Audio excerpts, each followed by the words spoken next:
Jadi Karim ni nama Allah, tuan-tuan zikir ya. Amalkan zikir ya Karim, ya Karim, ya Karim. Buatlah 1000 kali sehari. Not even 10 minutes sekali. Tak sampai 10 minit ya. Ya Karim, ya Karim, ya Karim, ya Karim, ya Karim, ya Karim, ya Karim, ya Karim. Nampak?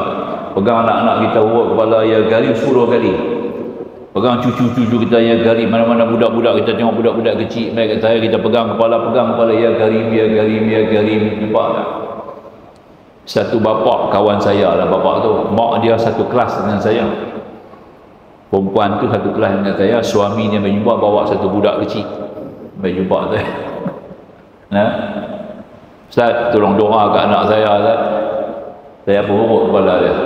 Ya Karim, ya Karim, ya Karim, ya Karim 10 kali saya baca doa sikit lah. Hari ni jadi ustaz, bukan alim lagi lah.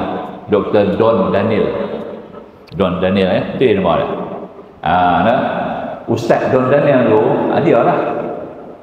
Bapak dia bermain kat saya kecil, saya urut kepala dia, ya Karim, ya Karim, ya Karim, ya Karim, ya Karim 10 kali saya baca doa, dan ni jadi ustaz. Dia masuk TV, saya tak masuk. Nampak? Ya, dia kalau balik Penang, dia jumpa saya di mana? Salam cium tangan. Nampak tak? Kita ingat ustaz lah, dia kata dulu, ingat tak ustaz pegang kepala saya, ustaz baca doa, hari ni saya dapat Tuhan bagi sikit sebanyak jalan akhirat kat saya. Nampak? Tidak kan? Itulah jadi ustaz lah, belum jadi orang alim lagi, baru ustaz. Tak sampai lagi martabat alim tu, tak sampai lagi, banyak dia kena mengaji lagi. Nampak tak? Bukan sikit, jauh kena mengaji lagi tu ya.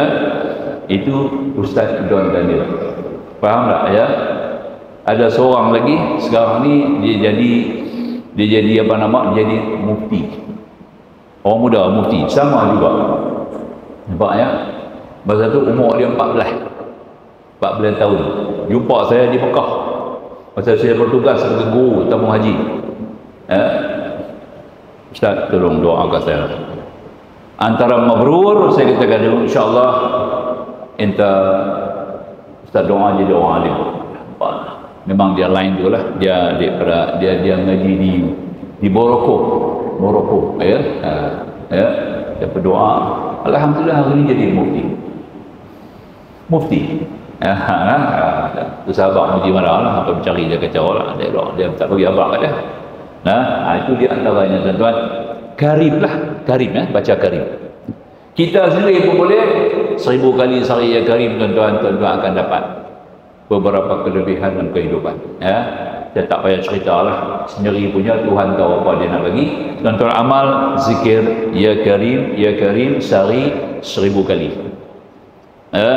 Gunalah tasbih, tak apa lengkap not even 5 minutes I think, 10 minit lah kata boleh habis.